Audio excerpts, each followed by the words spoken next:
Welcome to the Boss Podcast, the Business Owner Success Show. This is the place where we celebrate servant leadership, motivation, empowerment, and those courageous game changers who take action to make a positive impact in the world.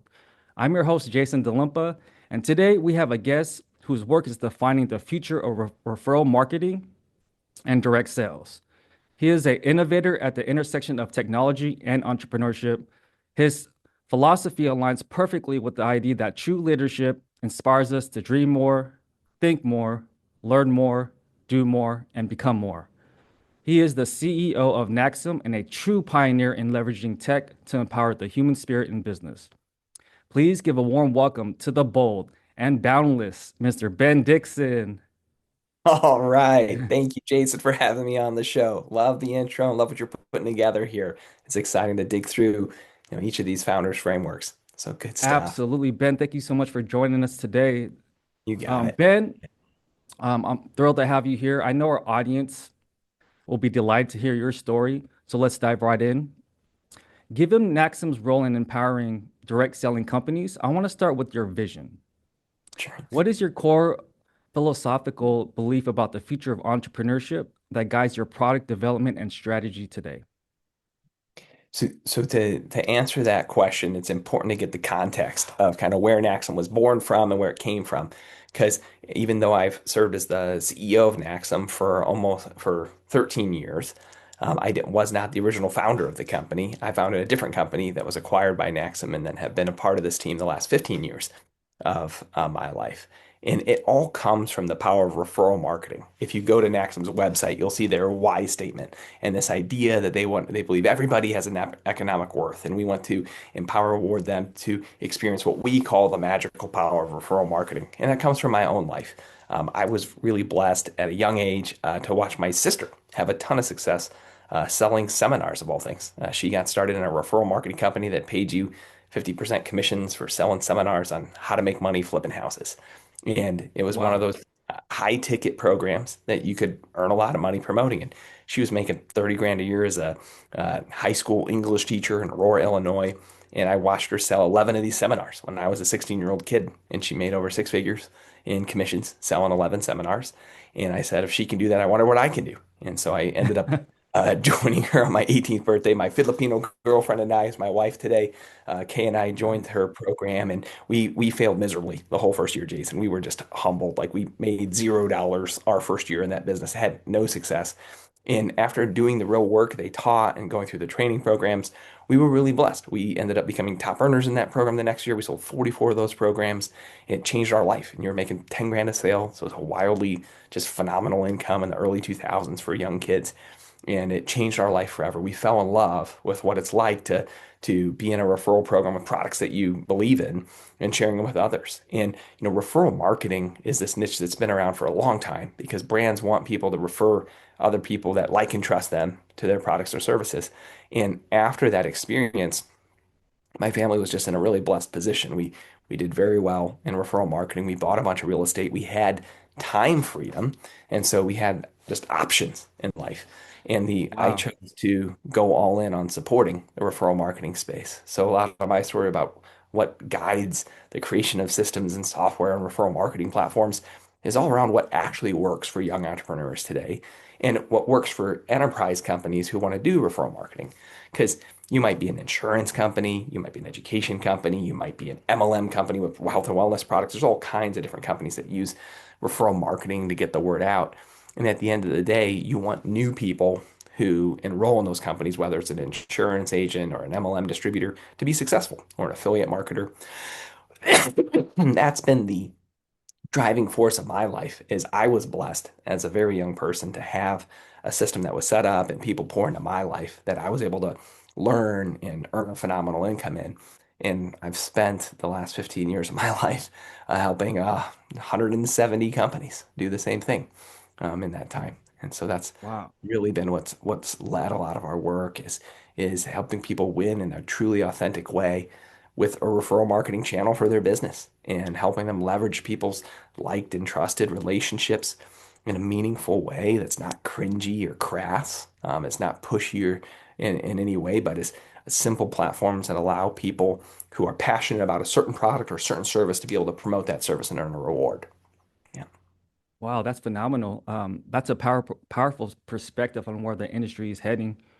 Uh, Pushing that boundary further, Ben, beyond current trends, what is one unconventional or less talked about idea about team building or sales that you believe will define success in the next 5 to 10 years? Loneliness. So the world we live in today, I mean, you and I grew up, Jason, in a time where only college students had Facebook, right? And we've Yeah. seen the last 15 years of social media as everybody's on social media. And I believe that social media, and even here we are on a podcast today, we're not sitting together in California like I would have wished to, right? Just for travel schedules. We're on Zoom recording today. I believe that the world is lonelier than it's ever been in Mm, our technology world. So when you think of sales teams succeeding and everyone else succeeding, I believe it's the authentic communities where people, the church does this in so many people's lives in America, right? Or all over the world. The Christian church does this very well of like church and Bible study and community and people doing life together. I believe that successful sales teams will actually mimic what we see in the church a lot of times of wow. people physically doing life together and training together, growing together, authentically being there for each other. I actually believe that a lot of the future is like co-selling, selling together. Because there's just, with everyone working from home, I think that the trend with AI and fakeness all over the world, right? There's good things that is enriching that AI does for our lives, and there's stuff that's not enriching. Just like there's good things that are enriching about social media, and there's things that are Right. not enriching.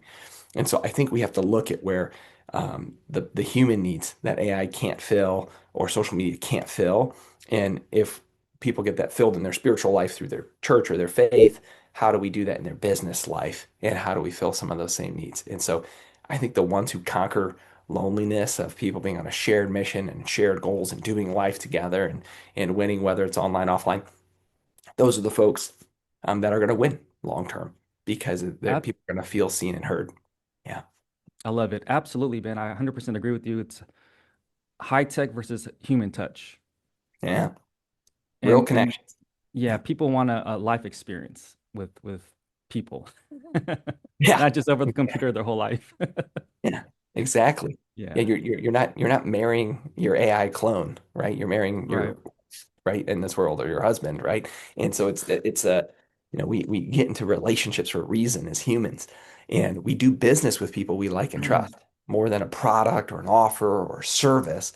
We have to remember that we're usually buying from a human and remembering how they made us feel at the end of Right. the day is what we're really buying is, oh man, I just feel confidence because of the way, Jason presented that to me. And so I feel good moving forward on it. And so you think about that and there's the humanness that I think the more human we can be, the better. It all comes together. Absolutely. I love it.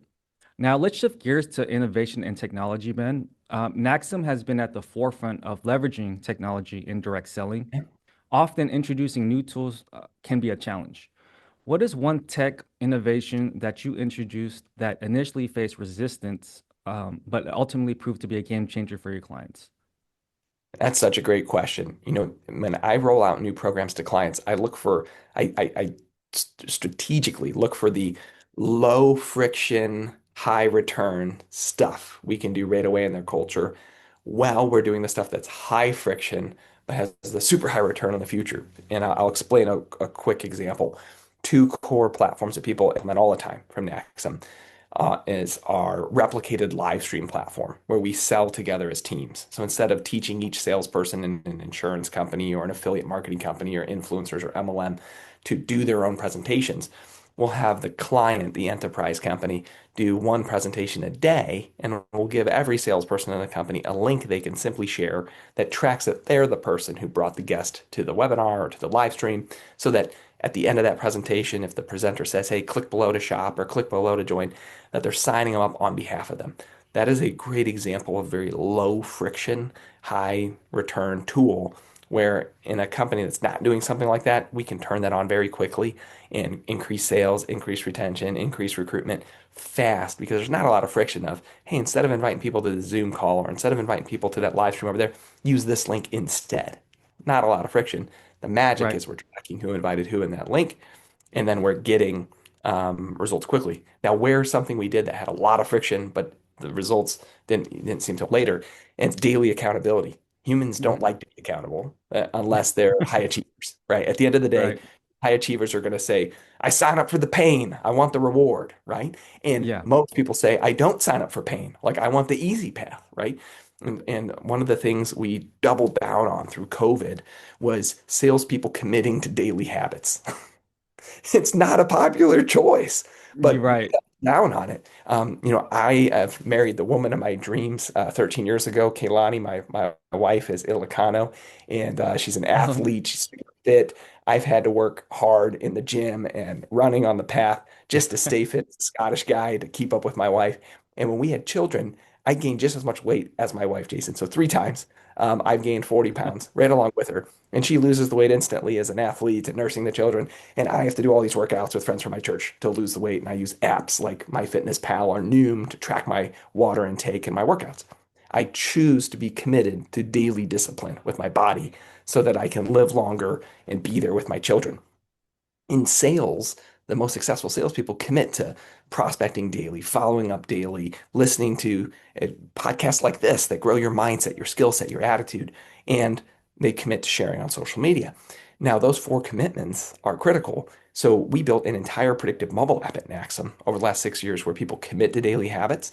And then we made the app feel like a top salesperson sitting next to you, suggesting what to do next. Lots of friction, tons of friction, Jason, because who wants to be committing to daily habits, right? And we're taking it a step further, even this year, where we're having people write in daily reports. At the end of the day, they answer 4 or 5 questions about their day. And we're having their trainer enter a daily report and have him answer 4 or 5 questions about his day. So there's this accountability of someone saying, yeah, here's what I did today that mattered. Here's what my challenge today. Here's where I need help. And they're sharing those reports with one another through our apps. And and so you start to think about that and you say, man, that's a ton of friction because someone has to be willing to commit to daily habits. And Mhm. not everyone's willing to do that. It actually takes a long time to get that into your culture if it's not natural in your world. Yes. But the magic, once it's there, is that you get a ton of data you never had before. In most sales pipelines, you always have the transactional data at the end of the funnel of, who sold what to whom, who's owed what in commission, what Sure. recurring orders are there. But you Mhm. rarely have all of your leading indicators, because let's face it, salespeople don't always fill out the CRM, and you rarely have what created the leading indicators in referral marketing because they don't fill out the CRM and tell you what happened. And so the predictive systems, when you do get people to commit to daily habits, fill in all of that data. And the math's pretty wild. The thing I've shared with a lot of people in the referral marketing space is if you have that data and can remove just 20% of the waste in the sales process, you actually end up having double the revenue per active sales rep. And so that's what makes it worth it in the end. But there's a ton of friction to getting people to commit to daily habits when they're not committed. Absolutely. That's fascinating. Yeah, friction helps drive growth. Is that correct? Yeah, well, it does as long as you can stick through it long enough, right? The friction I'm talking about is like not all of your members are willing to do what it takes to be successful. And so sometimes it's okay to have part-time salespeople in your culture and over Hmm. here is full-time salespeople. What I've enjoyed about releasing these different apps or CRM platforms where people are committed to daily habits and doing the work is when Tony on your sales team calls you and says, I'm doing everything I'm supposed to do. It just doesn't work, Jason. You Right. can pull up and say, Tony, you haven't even committed to daily minimums in your life yet. You're not even doing daily habits, man. No wonder you're not happy, right? So there's some real accountability there, even when people almost don't want to hear it at times, right? And so you just got to be honest and real about what it takes to be successful. Wow, that's impressive. Yeah, it brings up an important balance. How do you balance the need for cutting edge technology, I like to say that, with the fundamental human element that is so crucial in network marketing and direct sales? So what a lot of times people are thinking AI is going to replace everything in their world. And I think a good way to ask the question Jason's just asking is how do I use AI correctly in some of this great technology correctly in my world? And I'd say do it for the parts that don't require the human. So like some of the things I love to use AI for right now is data enrichment. I love it where if I have someone's LinkedIn profile, I can use AI to get their cell phone number. If I have someone's cell phone number, I can use AI to get their LinkedIn profile. Like that, it's a really easy way for me to not have to go Google away and figure out, oh, is this the same guy on Facebook or Instagram or LinkedIn? I can click one button in my CRM and see who that is. So I love enrichment, right? That doesn't hurt the relationship at all. Yeah, I get the information and now I can go make the phone call. Now I can go send the text message and create the relationship. And I am a big believer in people being superhuman in the relationship. And when it comes to network marketing and direct sales, I do think that the presentations that are live and are authentic are the ones that do the best. I encourage clients not to just run a recorded opportunity presentation and think they're going to be successful with uh, something that's fake that appears to be live but really isn't, but to Mm, actually be live and be live daily. I believe that's the hard work in network marketing today. That if you're going to run an MLM or network marketing company today, you need to do a daily live stream, right? You have to be present. You wouldn't expect your Subway restaurant in town to sell sandwiches if it wasn't open, right? you have to be real, Who a real expects to person. be, yeah, with a real person making the sandwiches, right? Right. And yet sometimes people run a direct selling or insurance or network marketing company and they think, oh, I just have to record a guy doing the thing one time, and people will buy that. Sure. No, no, Yeah. they don't, right? At Subway, the guy makes the sandwich and hands it to you. And in direct sales network marketing today, I believe authentic teams need to go live every day. And there needs to just be a set time every day that we all build the company together. And we all invite people to that presentation. We all show up and enjoy that together. And that becomes the experience. That's what it feels like to be involved Mhm. in that company. Yeah. Awesome. Yeah, that's so practical. On the flip side, what is a common mistake you see companies make when trying to integrate new technology into their sales processes? And what is your advice for avoiding it? So the biggest mistake I see is companies will put months and months and months in the research before making a buying decision. And then in the buying decision will take double or triple the implementation time.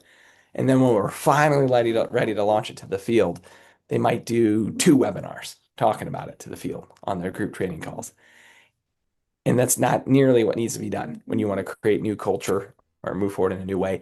A really good example of this, there's a gal named Danielle Brown that's spoken on my show at the Direct Selling Executives Forum before. Danielle was like a director of field leadership at Tastefully Simple years ago when I deployed a social media broadcasting platform there. And when we built that platform, what Danielle did that was so good is yes, we did the four training webinars to the whole sales field where we code spoke on those together and trained everybody, but she went and did 50 one-on-ones with their top field leadership. She did the Wow. one-on as the sales director, right? She went there and opened up her calendar and said, take an hour, and she did that 50 times with their top field leaders in a month, right? It was her whole calendar. And the personal attention of that one-on-one time with her and walking through why this is the direction we're going and how to best use this for your team and the specific ways you build was super impactful. It's why it was so successful in that program. And I think that the pitfall I see a lot of times is people want to feel heard. They want to make sure they don't want to ask a dumb question in front of everybody else, but they want to ask the dumb question to somebody. And so my word to a lot of your customers, Jason, and his people is that when you implement new change, you have to go out there and do all the one-on-ones with your top field leadership because it's all going to trickle down from them. Does it go back to that human element, the human connection, Yeah. leading by example, talking with someone who's real? Yeah. And That you think if you do 50 one-on-ones and they see you do that as a leader, now they can go do 50 one-on-ones with their team. right, right. Yeah. I love what you shared. It's People want important. to feel heard, Yep. or heard, seen, and understood. That Hmm. goes back to whether a prospect for your service or product, or when building a team, right? We're in the people business, Yep. and so we have to be real people. Yeah, and Yeah. it's the question of like I've gotten to a certain place in my life where life's short. I've had different family members pass away or cancer or Mm. Alzheimer's take different people out of the game in my life. And I've gotten to the place even in business, Jason, where I just only want to do business with people that I'd let watch my kids, right? And Wow. that's like it's like a standard you hold. And so then you're Love it. intentionally out there as you're creating relationships with customers, vendors, friends, asking yourself, like, life is short. Is this someone I'd actually let like over to my home on a Thursday night to have dinner with me and my wife and our children? If it's not, I don't really want to invest into this relationship very much. And so have a high standard for yourself of the people you're connecting with and be that person for others and then show up that way, right? And that's something really special. And life's a lot more fun when you're doing with business with people you like and trust that you would enjoy having over for dinner. It's just more fun at the end of the day. Absolutely, like someone you could trust, uh, high integrity, high standards, same share the same values. Yeah. Yeah, love Yeah. it. You, Um, you're gonna do life together with people you enjoy doing life together with. So start having those standards and start spending time and pouring into those kinds of relationships. 100%. Totally agree with you, Ben. Now let's move to a topic that is the heartbeat of the show, leadership and empowerment. In your view, what is the definition of true empowerment in a business context, and how do you ensure NaXum's tools genuinely empower the individual distributor or entrepreneur rather than just managing them? So those are two very different groups. So in the first group of NaXum and our staff, there's 42 people full time at our company today. We've had as high of a headcount as 65 before. Right now we're 42 just because of how even AI has changed our work and the work that we do. We're able to execute really well with this size team. And at NaXum, the internal measure we use come from Gino Wickman's book Traction. I love the Traction book. If you haven't read it before, I'm always giving that out as a book recommendation. Inside of Traction, Gino Wickman teaches that does your team get it? Do they want it? And do they have the capacity to do it? Do they GWC is the acronym he likes to use. And I always look at each person, each role. And if you think of Jocko Willink's work with extreme ownership, he talks about how if the person doesn't succeed, it's the leader's fault because the leader didn't own it enough to give them the skills or to make sure they had what the resources or the what they needed to succeed. And so it's always the leader's fault. No matter what happens, Mhm. it's my fault, right? And so when I step in and act them in a form of ownership, right, I can now look around and say, okay, have I given each team member what they need to succeed? And do I have the right person in the right seat where they can get it, want it, and have the capacity to do it? And so you have to do the hard work of putting in the scorecards. You have to give each seat a number. You have to show that information to people and have real scoreboards. Inside of our company, we have, as a kid, I had baseball cards with my favorite Cubs players. We didn't watch TV at my farmhouse when I was a little kid. Jason, we listened to Cubs radio in middle of Illinois Wow. and farm country. My parents were pretty conservative and we didn't have TV. We had Cubs radio for entertainment and we'd collect baseball cards. Well, in our company, we have the equivalent of a baseball card for every employee that's updated all week long on their scorecards of all kinds of different parts of the company. And so feedback is happening all the time. There's weekly wins and losses. So it's not like you're waiting to the end of a year to get feedback one time from your manager. Like you start to understand quickly if you're moving in a good direction or not internally. And those things I believe transfer over greatly to distributors in network marketing or distribute or salespeople in an insurance company or influencers in a referral marketing opportunity, any kind of 1099 independent contractor salesperson relationship on the spectrum of different types of referral marketing companies is that we lose as owners when we expect those people to be somebody they're not. So that's the sound bite Mm, is that we right. have to only expect them to do the parts that they should do and not anything else. And so you see this in different opportunities outside of referral marketing, like in Uber. We don't expect an Uber driver to find the customer. We don't expect the Uber driver to facilitate the merchant transaction. We expect them to just drive the car, right? And so they're not paid as much as the regular guy who owns his own taxi cab because they're not doing as much. They're just driving. They're not doing the other parts. And I've seen referral marketing companies say some of my clients right now, they don't even have the salesperson doing the selling, right? The referral marketer doing the selling. They might just be booking appointments. That's pretty popular in the space today. There's a lot of referral marketing companies where your your whole job as the referral marketer is booking someone in to meet with a salesperson on the internal team. And so you've seen that where companies will say, "Hey, I just want you to book people into our team and then we'll present and close for them inside of the space." And so Right. we're seeing different companies figure out what that looks like for their culture, whether they're saying, "Okay, do we really want people to be able to present and close and handle objections, or do we just want them to book appointments?" Right? And it changes what we expect of people, and then it makes it easy to know if they're going to win. Do you have certain systems or structures for specifically for referrals and then affiliates, or they're the same? So I think of referral marketing as the overarching channel of Mhm. people leveraging their relationships for a product or a service. And then I think way over here on this side of the spectrum is affiliate marketing, where you're not building a team, you're getting 100% of the commissions for your own effort on just referring people yourself. And then Mhm. there's stuff like agency programs, certified reseller programs, party plan programs. And then way over here on the other end of the spectrum is MLM, where maybe you're only getting paid a small percentage of your efforts on your personal sales, but there's these opportunities to earn overrides as you refer other salespeople in an organization.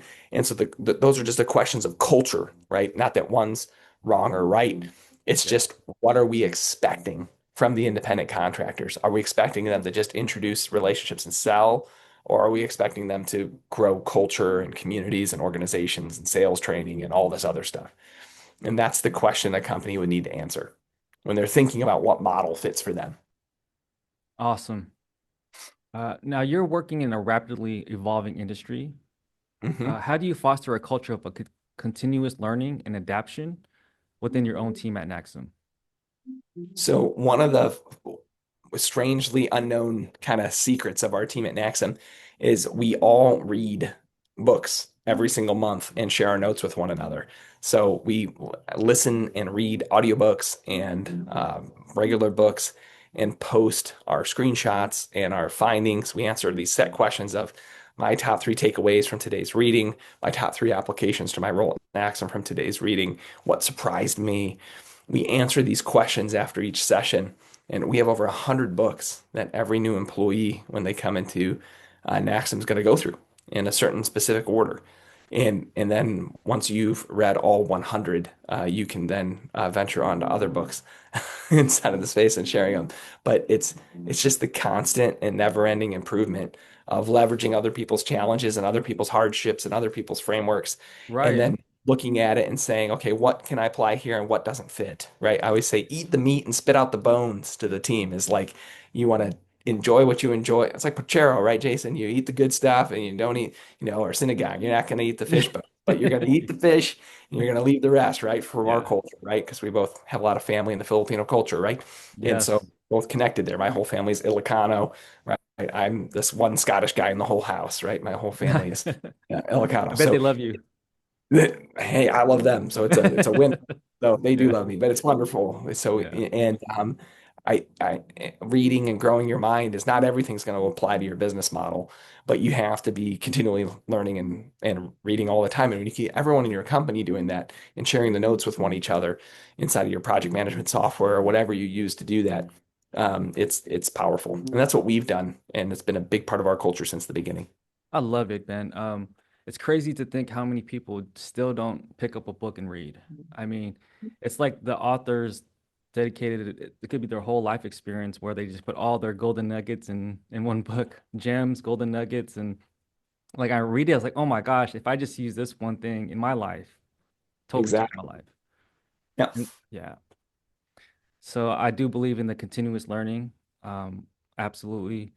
The Boss podcast aims to inspire. What is the most powerful question you consistently ask your team or your clients to unlock their potential and help them become more?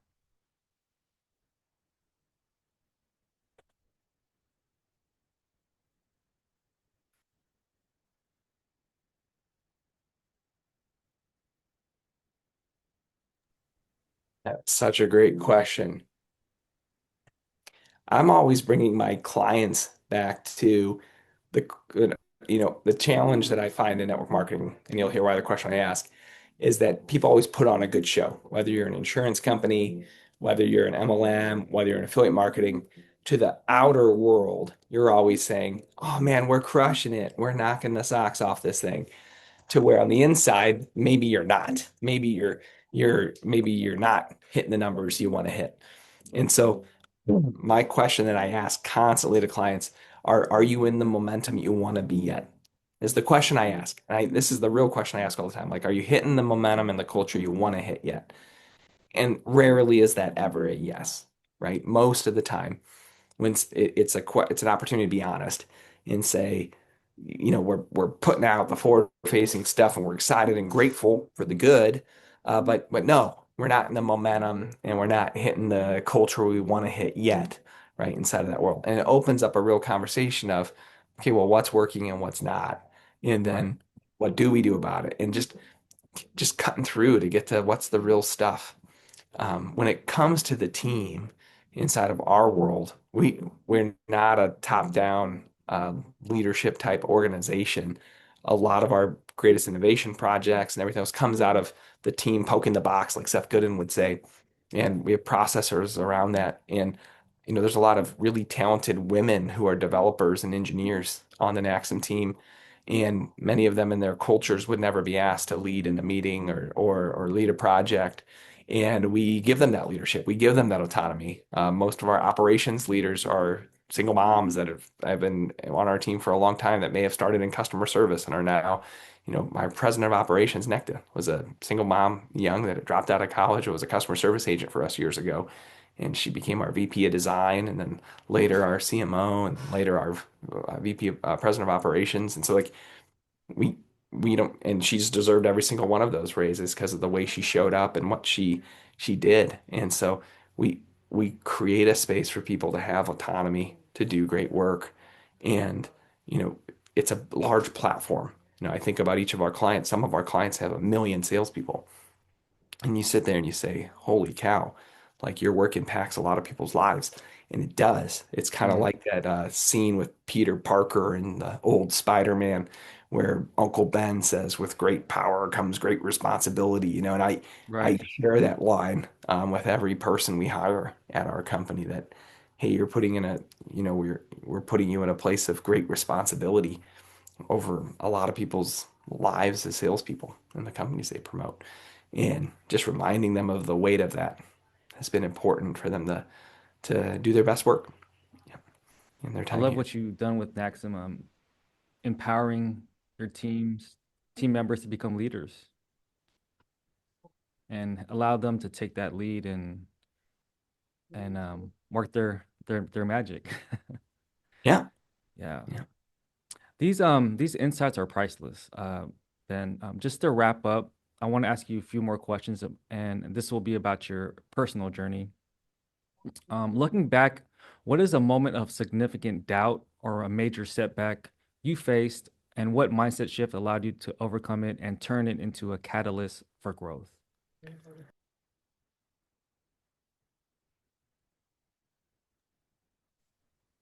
There was a time when I was in direct selling when the company I was promoting went away. So the partners split and it went under. And you have a lot of your identity as a person in the work that you do. And so you have to come back, and the mindset I always think about is it's kind of like Job from the Bible. It's like God brings and he takes away. My pastor tells me all the time that God cares more about our character than our comfort. And Mm, so in that season, which was dark, that was 2009, in my world, it was a very challenging time. Your identity is crushed. Your business is gone of something that was really special that had blessed you in a big way and had blessed others. And just from some poor decisions by some people has gone away. Outside of you that you didn't have control over, was really being open to, okay, what does it look like now? And I remember having some very simple requests of God in this next season and just being amazed at how God provided in ways I didn't even expect in the next season of my life. I started a company called Social Spin. that next year, and then ended up my portion got acquired by NaXum, the company I've been with today for the last 15 years, and it's been exciting to see just what's possible in that space. I tell a lot of young people that the lie of the devil is that it will always be this way, both in good times and in bad. So in really good times, big harvest times, right, Jason? We've all had that friend who, made a ton of money in crypto and it shot to the moon and it just keeps going up every day, And if they think, oh, it's always going to be this way, they can turn into a glutton, right? They can become a Mm, glutton in their life, in all parts of their life, right? They can become gluttonous in a way that's not attractive and not good for their lifestyle or their relationships or their family. And then we've also had that friend who lost everything, right? Their business went to crap. Their relationships got screwed up. Something happened. Some child died. Horrible things happened in their life. And the challenge and the temptation at that time is despair, right? You could move into a season of total despair. And so the I say the lie of the devil is that it's always going to be this way. So the invitation in both really good times and really bad times is to realize that this is just a season. Like there's going to be a totally different season after this one. right. So not going to get gluttonous in the really good times, and I'm not going to go to despair in the sad times. They're sad and they're hard, and the other ones are good and are fun, but I'm not going to move to gluttony or despair on either end of that spectrum. Right. It's Yeah. comforting knowing that, I mean, if you're going through pain, it's gonna change. But if you're also winning, I mean, that's gonna change as well. But you just Yeah. got Hey, we're winning right to now, so I'm grateful, but Mhm. I'm not going to assume that we'll win forever, right? Right. Because someone else is working hard and sleeping less than me that try to knock me off next month. So it's just what it is, right? Right. It's okay, let's go figure it out. Yeah. Absolutely. Love it. What is a habit of excellence, whether personal or professional, that you attribute a significant part of your success to, and how can our listeners cultivate it? It's the show up anyway. A good friend of mine wrote a book called Show Up Anyway this year. And like here I am today. I have a cold. You guys would probably sound like a raspy frog. I've been under the weather, but I wanted to be here today. I didn't want to reschedule on our time because this is important. And I wanted to just share and have this time with you, Jason, that we were planning on in your prospecting, in your sales, in your leadership. There's going to be days you don't feel like it. And most of the good things in your life take longer than you expect. Mm, So you're going to have to show up anyway, even when you don't feel like it, and do the work regardless, even when you don't get the fast feedback, right? There's days that I might make 60 phone calls as I'm connecting with different vendors or potential customers or enterprise clients, and not one person picks up the phone. But I yet make those 60 phone calls, and maybe I'll get text messages back the next day of, oh yeah, let's meet at this day or let's meet here. But you may not get the feedback right away. And I think a lot of people say, well, I tried that, didn't work. And it's like, for how long? I started in sales and still lead a lot of the business development efforts with our sales team, even at NaXum. And, it's a lot of showing up every day, regardless, knowing we're here and the value we create for others and creating great long-term relationships with people. And I believe that a lot of people quit too early on their initiatives and quit too early on their plans and their career goals in this world. absolutely. It's the first person you invest in and lead is yourself. Like, how can I impact and help this person if I can't even follow through on my what I have to do, right? And so I love that you got to show up Keeping the anyway. promises to yourself, Jason, right? Yeah, keeping the promises, and then Yeah. and then it's like you trust yourself more. Like, Yeah. I got Like, this. I yeah. know maybe it seems like it's difficult right now, but I know I could push through and figure it out. Like I had a lunch with one of my clients yesterday, and we had indulged in a lot of great food here in Chicago over the weekend. And so I told myself on Sunday, I'm going to fast from this meal, and my next food will be at that lunch. And even though I was very hungry on Monday and Tuesday, waiting for that meal, I kept that promise to myself. I didn't have the meal until lunch. And it's those simple things of just really easy things of keep your promises to yourself, show up anyway, that you could say, yeah, I'm a trustworthy person. Yeah, I keep my word. Yeah, I show up and do what I say I'm going to do. And that's attractive to others when you show up and can be that. Absolutely. Absolutely. Um, awesome. Awesome. Uh, and finally, any last words worth sharing with us? Well, for those that are listening to this podcast, you're probably in different spaces. So I'm assuming some of you are already running businesses. You may be in really the good times or the challenging side. Some of you are thinking of starting the next big thing. And that's why you're listening to Jason's podcast. And I would invite you to get real about what's working in your life and what's not. And go build some trust with yourself. Go make some tough decisions. There's probably a decision that's been lingering in your mind over the last few weeks or days, and you haven't made a decision yet. You haven't done it. And I invite you to decide and take the next step, because once you do that, you're going to learn more information and you're going to be able to then make new decisions over the next bit. And so if I could say anything, if you're procrastinating and you're listening here in this session today, I hope we can be the catalyst for you to make the next positive move in your life. So thanks for having me here today, Jason. It was a total treat. Awesome. Ben, thank you so much for your wisdom and taking the time to be with us today. Your message is truly inspiring. And to our audience, if you want to learn more about NaXum or connect with Ben, you could find him online. Ben, where's the best place our listeners could connect with you?